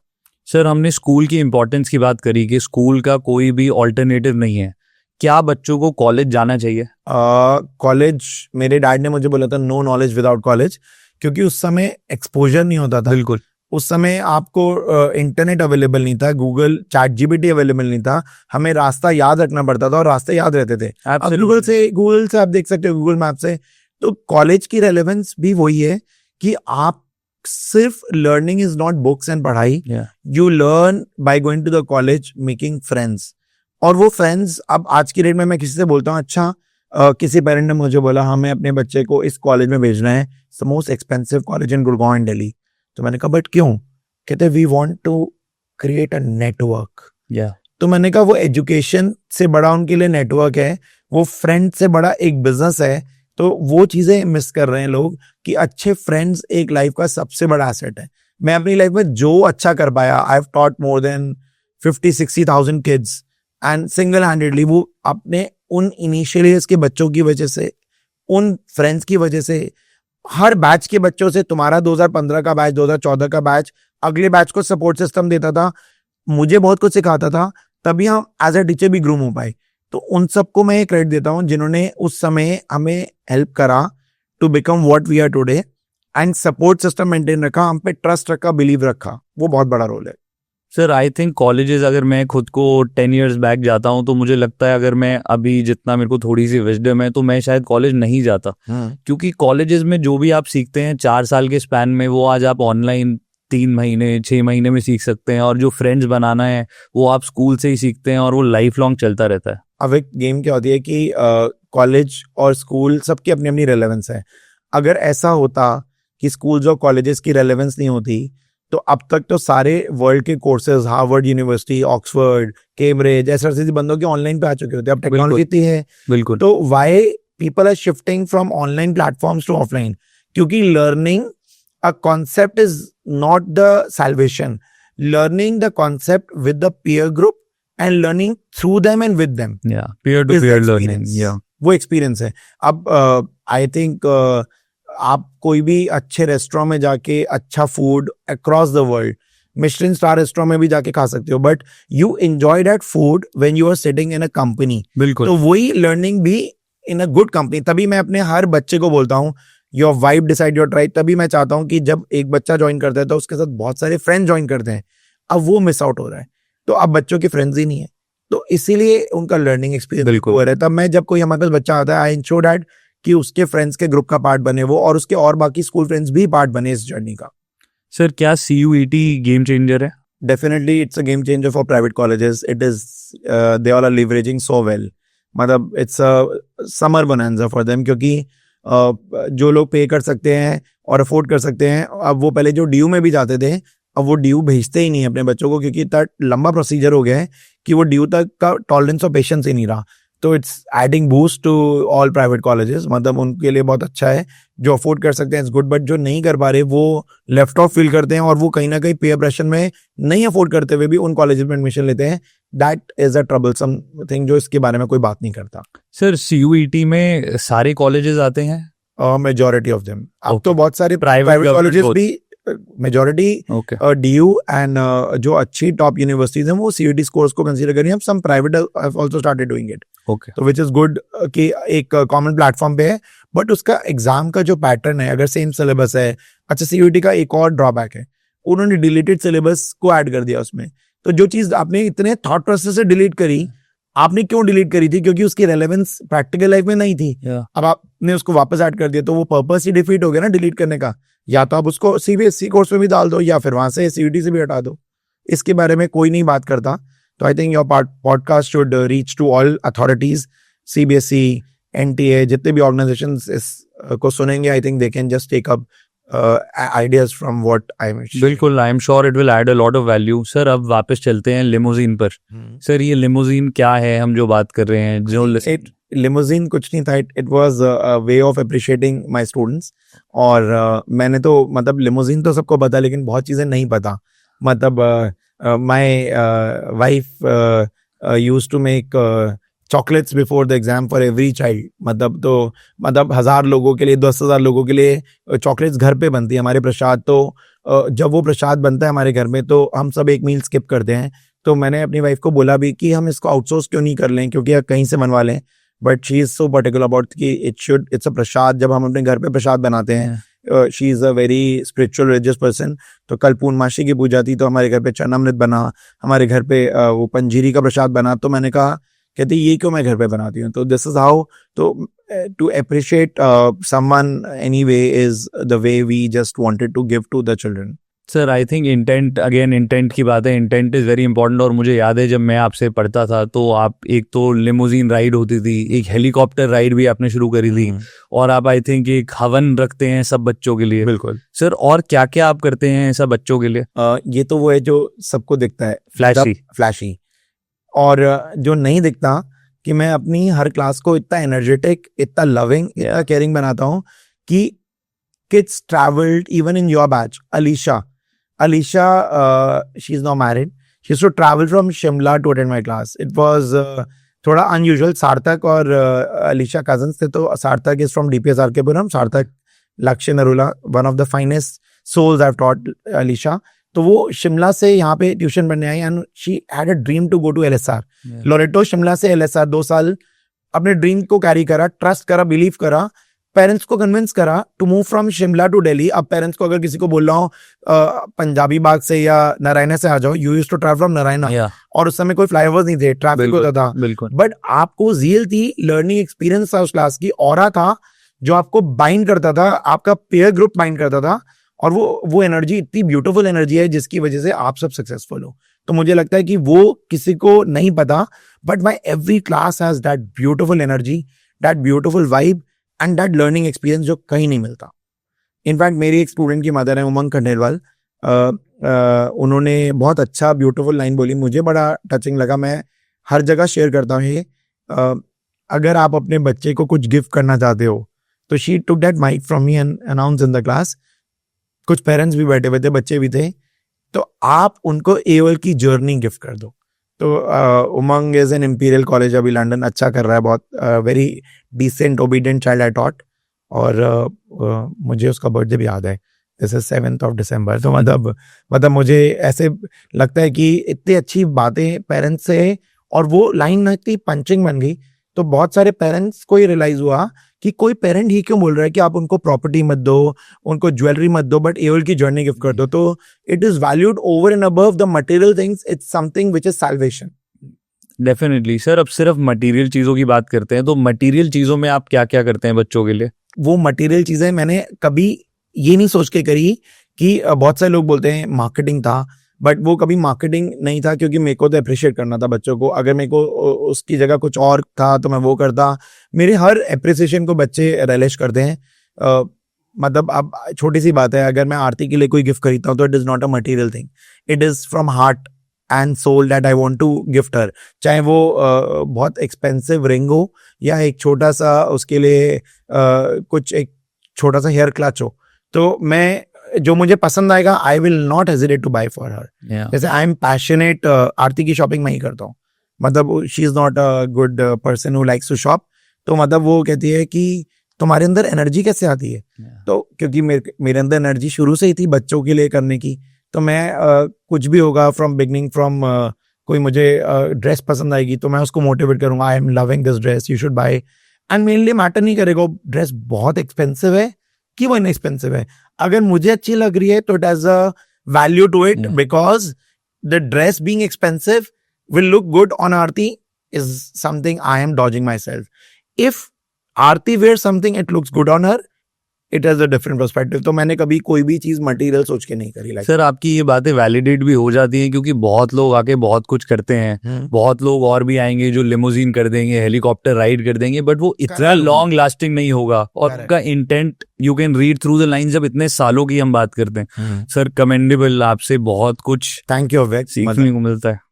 आई लव दिस. आई थिंक क्योंकि you want to learn, you are able to learn. अब generation don't want to learn, there's a barrier, इसलिए वो they are unable to learn. Sir, अब उन limousine वाले बच्चों का रिएक्शन कैसा होता है जब वो जा रहे होते हैं? क्या उनके पेरेंट्स को देखकर लगता है कि शादी के मंडप के लिए जा रहे हैं, ऐसा कुछ? उनका रिएक्शन तो अनयूजुअल है. मतलब I just remember Pooja is not with us, but I keep remembering her. उसका birthday is coming on 20th July. We lost her during covid due to blood cancer. तो she is one of the finest souls I have taught. तो Pooja heritage school से थी, 99 score किया था और I wanted to make her feel special. तो उसने मुझे बोला, मैंने उससे बोला, मैंने कहा मैं तुमसे मिलने आऊँगा. तो उसने कहा सर ठीक है, हम डिनर पे चलेंगे, लंच पे. तो मैंने कहा जैसे भी हम करेंगे बट मैं मिलने आऊँगा. तो उसने बोला ड्रेस कोड क्या होगा. मैंने कहा यू आर वन पर्सन जो कुछ भी पहनेगी you can carry it on you. तो उसने पूछा कुछ सरप्राइज प्लान कर रहे हो. बहुत एंजाइटी थी उसको, बहुत ज़्यादा इंक्विजिट थी कि मैंने कहा अच्छा मैं कैमल राइड प्लान कर रहा हूँ. मैंने कहा बचपन में मैंने कैमल राइड की थी, एलिफेंट राइड की थी, मुझे बड़ा पसंद है. तो पूजा वॉज साहब प्लीज़ ये मत करो. मैंने कहा क्यों. कहती है जो मैंने ड्रेस फिट ली है वो कैमल और एलिफेंट राइड वाली नहीं है. तो मैंने कहा पूजा तो तू ड्रेस बदल जाएगी, ज़्यादा इंपॉर्टेंट मैं तेरे लिए कुछ कर रहा हूँ मैटर करता है. नहीं सर वो तो आप मेरे को मिलने आ रहे हो, वही मेरे लिए इंपॉर्टेंट है. तो I think when I went to her it was a huge big limousine car and उसको बहुत अच्छा लगा उसको देख के. बट आई थिंक वो एक पार्ट था, मतलब it's not limousine, it was one of the things we used to do. हर साल हमने कुछ ना कुछ एक्स्ट्रा करा है क्योंकि वो बच्चे अप्रिशिएट करते थे, पेरेंट्स करते थे. तो हमें लगता है कि कोविड आया, कोविड में जो चीज़ें बड़ी पॉजिटिव थी वो थोड़ी वैसी हो गई. हमें अवार्ड सेरेमनी करनी थी, it became difficult, parents were not willing to sell. I think Jatin's brother, Jatin is your best friend, I think Akshat का अवार्ड मुझे देने का मन था बट मैं जा नहीं सकता था, वो आ नहीं सकता था. तो हमारा वो ट्रैवल कर रहा था, he was supposed to go to I think Australia या यूके या दुबई. तो मेरे को उसको अवार्ड घर भेजना पड़ा. तो लाइफ और डायनेमिक्स चेंज हो गए आफ्टर कोविड, पूरा सब कुछ. सर अब एक छोटा सा रैपिड फायर राउंड है आपके लिए. मैं क्वेश्चन पूछूंगा, आपको जल्दी से जवाब देना. हाँ. सर जेन जी की एक हैबिट जो आपको इंस्टेंटली ओल्ड फील करा देती है. मैं नहीं रैपिड फायर कर पाऊंगा इतनी जल्दी. कोई बात. जेन जीज की हैबिट जो है ना, जो ओल्ड फील कराती हैं, आई थिंक वो अभी भी मेरी क्लास में आते हैं. मतलब जेनजी होने के बाद भी वो क्लास में फिजिकली आ रहे हैं. सर कभी कोई एक ऐसी लाइन जो स्टूडेंट ने बोली और आप भूल ना पाए हो. हर स्टूडेंट मुझे बोलता है we worship you, we worship this beautiful journey. तो मेरे लिए उससे बड़ी बात क्या हो सकती है, वी लव यू. तो वो मेरे को एक स्टूडेंट नहीं, हर बच्चे ने बोली है लाइन. तो this is what we have earned, यही मेरी अर्निंग है. एक अच्छे टीचर में सबसे नेसेसरी क्वालिटी होनी चाहिए डैश. ग्रैटिट्यूड. अगर वो नहीं होगा तो आप डिलीवर नहीं कर सकते. कि आपको इस बात का कि आप किसी को कुछ देना चाहते हो और उसने आपसे ले लिया, इससे अच्छी लाइफ का ग्रैटिट्यूड ही नहीं है कि मैं कुछ देना चाहता था और तूने मुझसे रिसीव करा. अगर मैं तेरे लिए कोई गिफ्ट लाऊं और वो तूने मेरे से ले लिया तो I feel gratitude about that too कि तूने लिया मुझसे. आई एम सो लकी कि I have that capacity to give and I am so lucky that you are taking it from me. अगर आर्ट ऑफ लर्निंग का एक anthem बनाना होता उसकी फर्स्ट लाइन क्या होती. I think I wanted to make this anthem. तूने अच्छा याद कराया. तो देयर वाज दिस सॉन्ग, तो मैं इस पे भी वर्क करूंगा, विच आई विल नॉट रिवील अभी, but it's very beautiful song और ये मेरे बचपन का सॉन्ग है. तो मैं एक अब यू हैव आस्क्ड और मतलब मेरे को भी एकदम क्विक आ गया है. तो where there is a will there is a way. Okay great. बाकी सर आजकल ड्रग्स, वेपिंग, अल्कोहल का बहुत कल्चर है. ये सब बच्चे कोचिंग सेंटर्स में भी कैरी करते हैं. आई थिंक वो यहाँ पे कोचिंग सेंटर मैटर नहीं कर रहा. ड्रग, वेपिंग और ये सब जो चीज़ें हैं ना, वो इसीलिए कॉमन हो गई हैं क्योंकि उनको इतना अच्छे से हाईलाइट करा जाता है कि ये एक स्टेटस सिंबल है. हमारे टाइम में भी ऐसा होता था. अब ड्रग्स और ये सब थे और वेपिंग की जगह सिगरेट्स होती थी. बट हमारी जनरेशन में से कोई भी इसका पार्ट नहीं बन पाया क्योंकि हमारे टाइम पे अवेयरनेस और पेरेंटिंग बहुत स्ट्रांग थी. और मेरे को याद है एक MTV की एड आती थी, स्मोकिंग मेक्स यू इम्पोर्टेंट. वो लाइन सुन के अगर किसी को समझ आ जाए तो बंदा सोचेगा यार भाई इम्पोर्टेंट नहीं, भाई हमें तो नहीं. बिल्कुल इस जनरेशन को पता नहीं है. तो मैं तो कहता हूँ वापस MTV को एड ढूंढ के कहीं चला देनी चाहिए या कोई और चला दे, मतलब कि स्मोकिंग से क्या डैमेज होता है. तो I think they will not gate indulge himself into that. और दूसरा रीजन क्या है कि अगर और पेरेंट्स ही उसको ग्लोरीफाई करते हैं, मतलब एक्चुअल वर्ड इज ग्लोरिफिकेशन. तो मतलब vape is glorified as if it is a style statement, but it is a digital cancer. मतलब आप रियलाइज भी नहीं कर रहे कि आप अपनी बॉडी में क्या इंटॉक्सिकेट कर रहे हो और मैं तो इतना कॉशियस हूँ अव्यक्त कि when I was about to get married I had this grey hairs, और मैं अपने हेयर सैलून में गया तो मेरे उसने कहा कि आज तो शादी है, अब तो इसको चेंज कर लो। तो मैंने कहा नहीं भाई, मैं केमिकल्स नहीं ऐड कर सकता अपनी बॉडी में। तो मेरे को अपब्रिंगिंग में सिखाया गया कि आप एक्सटर्नली केमिकल्स नहीं ऐड कर सकते। I don't use any cosmetics, मतलब I don't appreciate using not Aarti भी, I love her for this. मुझे नहीं पता था हमारी ऐसे है कि she is hardly done any makeup, मतलब वो कभी वो मेकअप फ्री, और she looks so good without, and I think every human looks because good, not because of what the makeup or brand they carry, because of the vibes that comes within. Self मुझे लगता है कि self love वाली चीज है, और आपका aura जो है ना वो डिसाइड करता है। आपकी स्माइल और आपके अंदर कनिंगनेस जो होगी ना वो आपके फेस पे आ जाती है, जस्ट यू लूज इट। तो वो वेपिंग को अगर ग्लोरिफिकेशन से हटा के बताया जाए कि इंपॉर्टेंस होती है, तो आई थिंक चीजें वर्क करेंगी। सर एमटीवी को टैग करेंगे अब, हैशटैग टीवी के अलावा जो लेटेस्ट टीवी चल रहा है मैं तो नहीं जानता, और कौन से लेटेस्ट। बिल्कुल, नेटफ्लिक्स और अमेजोन पे ये ऐड वापस आनी चाहिए, कॉजेज इंपोर्टेंसी, तो यंग जनरेशन कनेक्ट कर पाएगी। सर लास्ट क्वेश्चन आपके लिए, सर आप अगले 10 सालों में या 5 सालों में कोचिंग का फ्यूचर कैसे देख रहे हो? आई थिंक मैं कोचिंग वर्ड ही नहीं यूज करता कभी अव्यक्त, मैं तो लर्निंग एक्सपीरियंस, तभी मैं तो कहता हूँ आर्ट ऑफ लर्निंग। तो it is what I want to deliver and what you want to learn will not change until unless जो पेरेंटिंग है और बच्चे का थॉट प्रोसेस चेंज ना हो, और रियल वर्ल्ड को समझने की कोशिश करे, वर्चुअल वर्ल्ड से बाहर निकले। तो कोचिंग और ये सारे वर्ड्स बहुत छोटे हैं। हम तो एक वो जर्नी गिफ्ट कर रहे हैं लोगों को, जो वो लाइफ लॉन्ग इंडेटेड रहेंगे जिसने वो जर्नी किसी को गिफ्ट करी होगी। जैसे Avyakt, I am sure you told it to your cousins, तो they will be always thankful to you कि because of you we met sir. और जब भी हम, I think your wedding I met कम से कम नहीं तो 200-300 लोग, मतलब every second person in your wedding was. तो आई थिंक कि दिस वाज सो ब्यूटीफुल। मेरा तो रियूनियन था, your wedding was like something कि मैं पिछले 10 साल को रिवाइव करके एंजॉय कर रहा था। बिल्कुल। और सर क्या आपको लगता है अब जो ऑनलाइन की तरफ पूरा प्रेशर बन रहा है, सब लोग ऑनलाइन पढ़ रहे हैं, ये वापस ऑफलाइन जाएंगे या एक बैलेंस बनेगा? I think it will depend again on person to person. मेरे जैसा बंदा जिसको ऑफलाइन का एक्सपीरियंस और वैल्यू पता है, या मेरे जैसा parent will always prefer offline. But बहुत सारे पेरेंट्स जिनको ये वैल्यू नहीं पता, they will find convenience over the quality and learning experience. उनको लगता है जैसे ब्लिंकिट है कन्वीनियंस है, स्विगी है कन्वीनियंस है, बट वो एक्सपीरियंस जहाँ पे 4 लोग जाके एक डिनर टेबल पे जाके बैठते हैं और डिस्कस करते हैं, अपनी प्रॉब्लम शेयर करते हैं, अपने खुशी के मोमेंट्स बताते हैं, वो मिस आउट कर रही है जनरेशन। अपने रूम में बैठ के स्विगी ब्लिंकिट ऑर्डर करना is not solving the problem. इसलिए वो जेनजीज इतने क्रिटिसिज्म का पार्ट बन गए, क्योंकि उनका फॉल्ट नहीं था, ये डिलीवरी और ये सब जो उनको एक्सेसिबिलिटी मिल गई उसकी वजह से वैसे हो गए। सर बट हम एक्सेप्ट करें कि नहीं करें, ऑनलाइन वर्ल्ड तो आएगा ही। तो इसको बैलेंस करने के लिए क्या कोचिंग सेंटर्स इवॉल्व कर रहे हैं, और क्या आप भी इवॉल्व कर रहे हैं? बिल्कुल कर रहे हैं। We have done it offline online both. Okay. अब इसका बेनिफिट क्या है कि जैसे अलीशा को शिमला से आना पड़ता था, अजय को मैं मिस कर गया, अजय लखनऊ से ट्रैवल करता था, he had a dream to go to SRCC, वो हर वीक आता था and he went to SRCC। तो अब वो सारे बच्चे मेरे से, अभी I am teaching kids from Bangalore, Dehradun, Kanpur, across India. Kids have started during COVID Dubai से। तो मतलब वी हैव मेड इट कि हर जगह पे हर बच्चे को एक्सेसिबल अफोर्डेबल एजुकेशन मिल पाए। Now AOL has gone global, that means. Definitely. It was global already. We had our students everywhere spreading the words about what AOL journey is.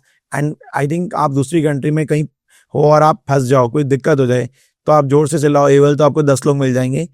Even India में तो that plays a community role that we have created. बिल्कुल sir, thank you so much for all the wisdom, and thank you for being so open and honest always. Happy Guru Purnima, and thank you for coming, sir. Thank you.